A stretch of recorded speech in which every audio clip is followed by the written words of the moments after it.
Now, even though I said that, I can tell you that right now, the IDF, which I tell you, you cannot agree, that's okay, but I tell you, IDF is the most moral army in the world. I repeat, it's the most moral army in the world. Okay, well, that is not self-defense. That is ethnic cleansing. So you can play the moral argument against me about October the 7th, but it's pointless. I don't need to play the moral argument. Well, let me explain. Let me explain. I have said repeatedly, if I may finish my sentence. Prime Minister Netanyahu is really what we could all wish for in order to make a new Middle East.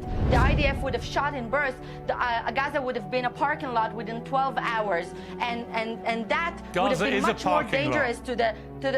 No, it's not. You've destroyed 70% of Gaza already, and you're carrying on destroying the rest. For the Gazans Gaza is a parking lot, with all due respect, Minister. Well, folks, it finally happened. Piers Morgan's APEC check seems to have bounced, and suddenly he remembered Gaza actually existed. In this interview, he's facing off with May Golan, Netanyahu's Minister for Social Equality, which, let's be honest, sounds more like a punchline than a job title these days. Watch closely here, because May is going to respond to every tough question from Piers with a volume increase that make your angry neighbor proud. Piers is going to push hard, calling out the absurdity of Israel's claims to self-defense while casually obliterating Gaza, now at the death toll and destruction level that's literally 50 times more the horror of Hamas's October 7th attack. As May Golan's arguments fall apart, her voice goes higher, louder, and more defensive, desperately shouting down the truth about ethnic cleansing. Apologies in advance. This video is a long one, but trust me, grab your popcorn because this verbal smackdown is as entertaining as it is infuriating. Buckle up,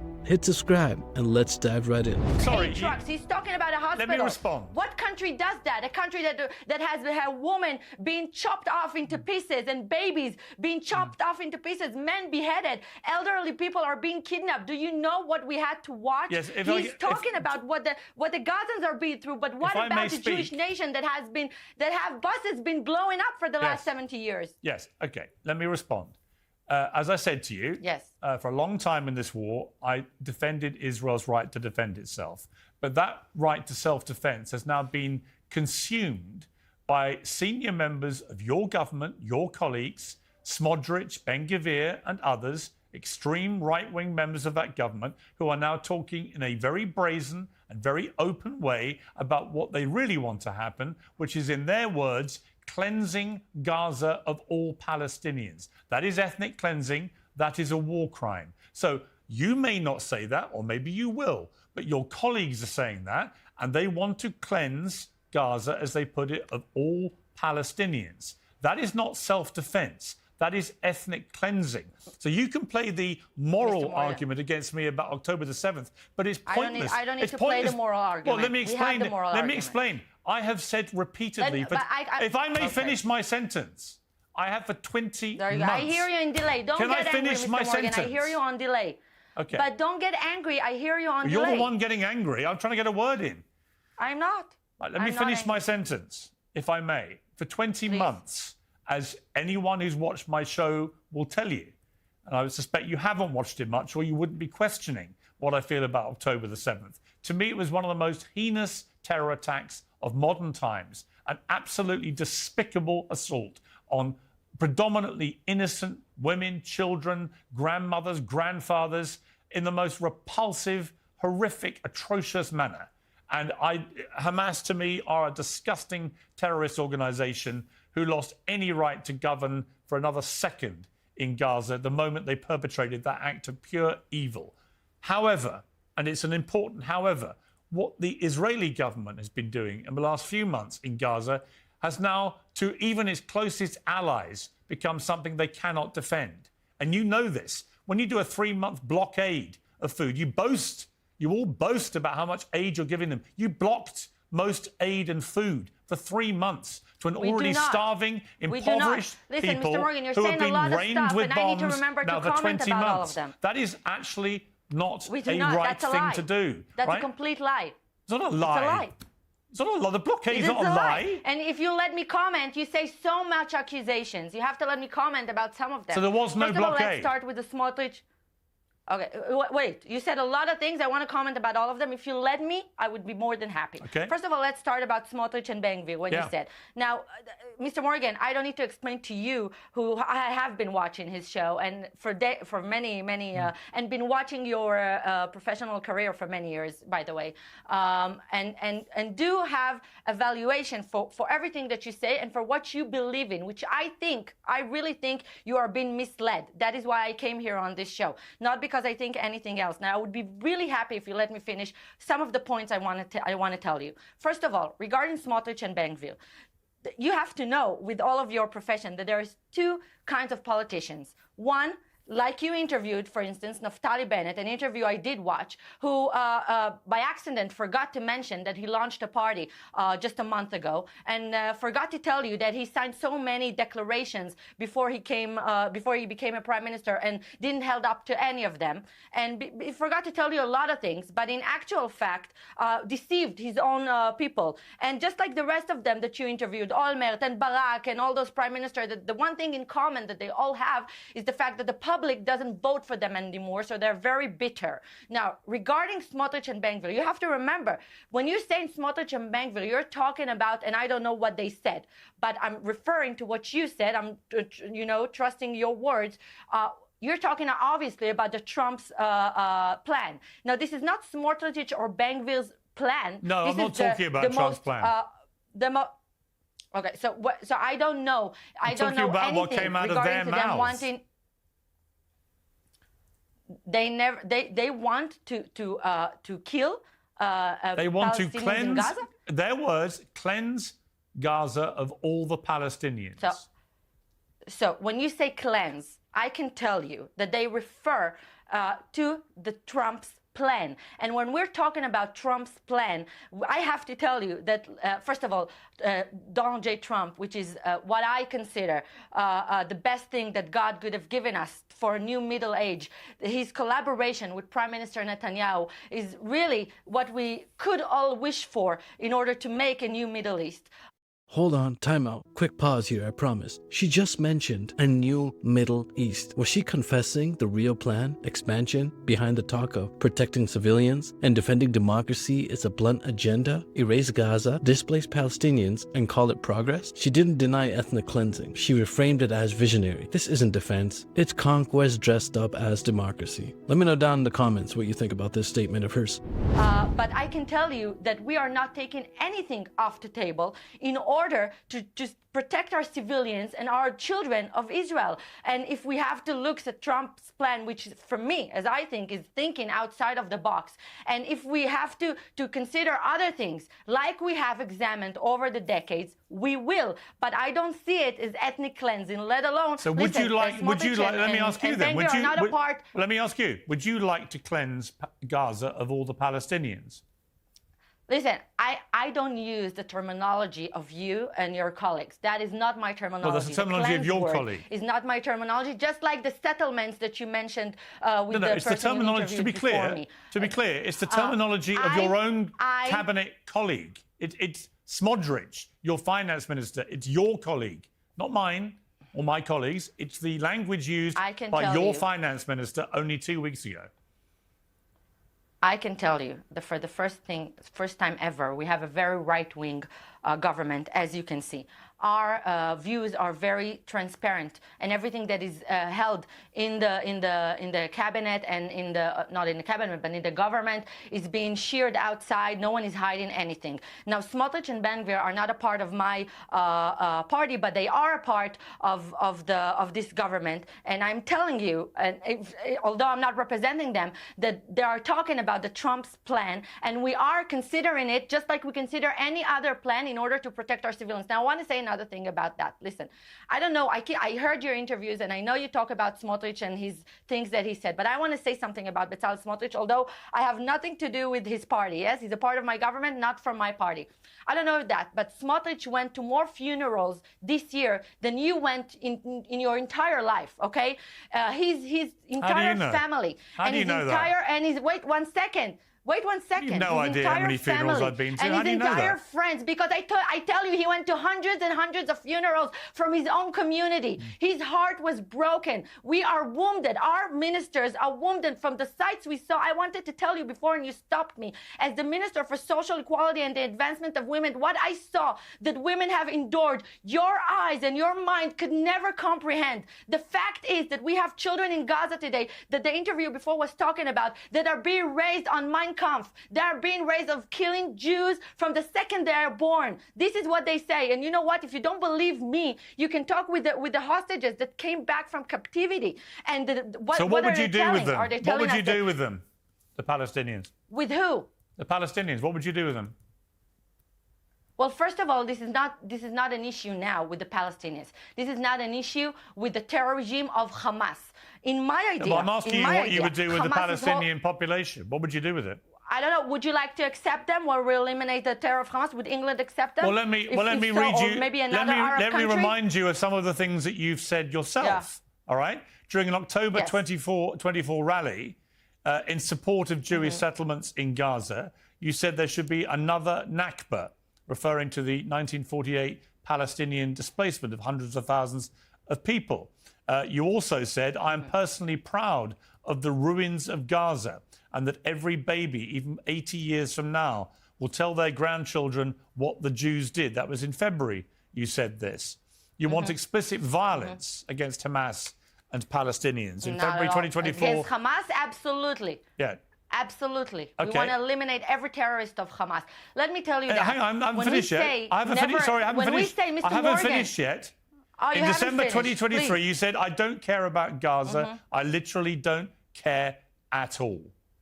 I mean, and I could go on So I reading wanna you stuff tell you- you've had. So my point is, you say that Smodrich and Ben-Gvir, they're the right-wingers.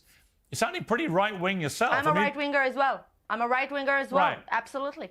Would you say you're an Absolutely. extremist? That doesn't mean I take any pleasure of an innocent Arab man or woman or child in Gaza suffering. But the fact is that you all, for some reason, refuse to acknowledge is that Hamas is using them as human shields all the time. I've never now, denied you tell that. Me, I've you never tell me. denied I want that. to ask you, Mr. Morgan. You think? I know what Hamas Well, do. I wanted to ask you something. You care very much about the Gazans, right? I want to ask you something. You know, I care about when Israelis we had too. the horrifying Holocaust.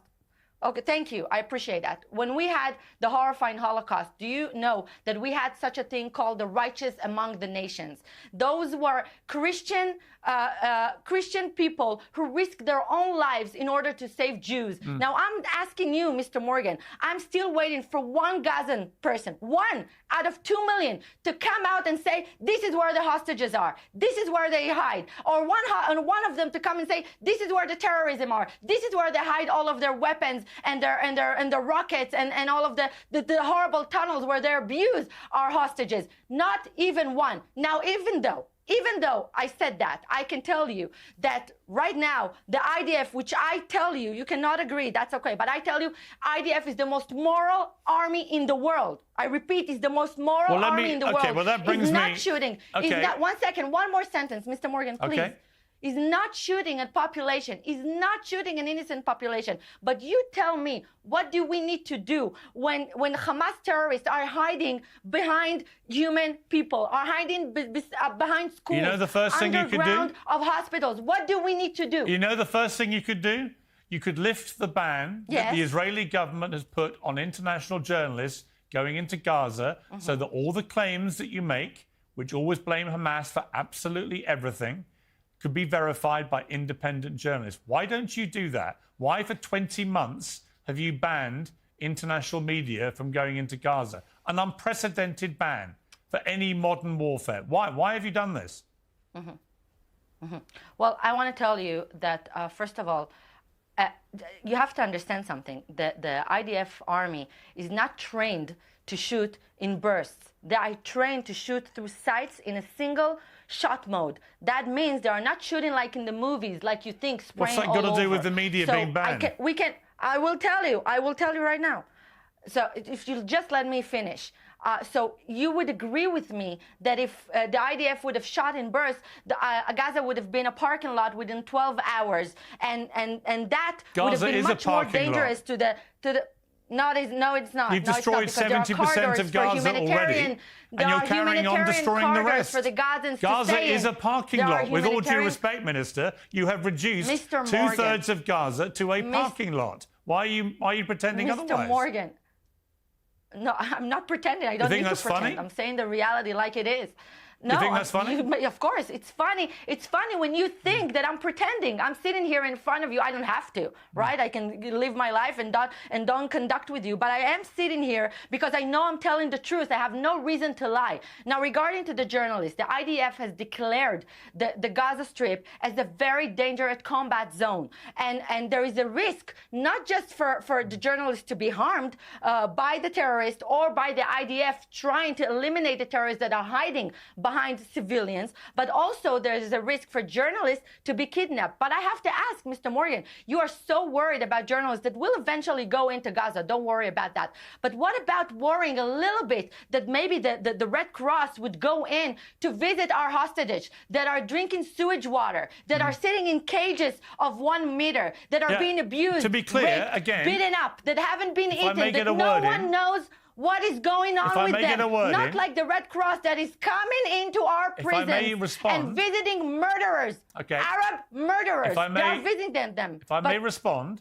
I agree. Yes. The hostages should be released. It is disgusting they were taken in the first place. It remains disgusting. It is horrific that Hamas holds the families of these hostages through this unbelievably unbearable 20 months of hell. I hope that clarifies my position on hostages. But you talk about the IDF being the most moral army in the world. On Friday, the Israeli publication Haaretz published a story claiming the IDF are deliberately firing at Palestinians at aid distribution centres. Soldiers from the IDF told the publication that commanders ordered troops to shoot at crowds to drive them away or disperse them, even though it was clear they posed no threat. More than 400, maybe 500 people have been killed, apparently, in this manner. Benjamin Netanyahu, of course, immediately said all of this was malicious falsehood designed to defame the military. And the Israeli military has launched an investigation into possible war crimes following the report. But you see, this is the problem, and this is why the fact there's no media there is so important. It's not down to the IDF to decide whether journalists are at risk. It's down to the journalists and their organisations. And if the journalists were there, they could verify exactly who is shooting who in the food lines. Because you just say, as you always do, everything is being done, every bad act in Gaza is being done by Hamas. And everybody else says, no, actually, the IDF are doing a lot of bad things too. But the only way to really get to the bottom of this is let the journalists Who's everybody else?